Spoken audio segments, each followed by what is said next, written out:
बघा मित्रांनो, हे मी झाड लावलेलं आहे, सीताफळाचं झाड.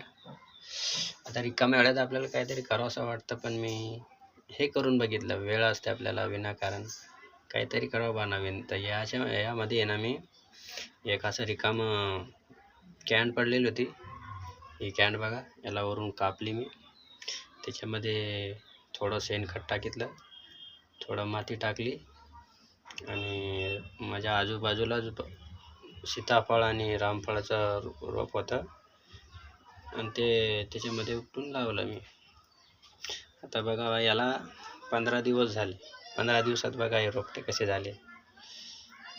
बघायला किती सुंदर वाटतंय. आता 4-6 महिन्यात मस्त होऊन जातील आणि आपल्या घरापुढे लावायला चांगले असते बा. तर त्यासाठी सांगतो मी, तर रिकाम्या वेळात काहीतरी करावं बा. विनाकारण वेळ वाया घालवण्यापेक्षा काहीतरी नवीन करावं असं वाटतंय मला. मी झाडं लावले बघा, तुम्हाला दाखवतो मी. एक मिनटं मी त्याला खाली ठेवतो. याच्यावर आहे ना असं रोग आल्यासारखं वाटतंय मला.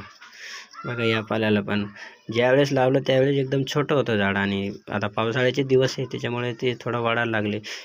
रामफळाचं जे झाड आहे ना त्याला वाढ कमी आहे.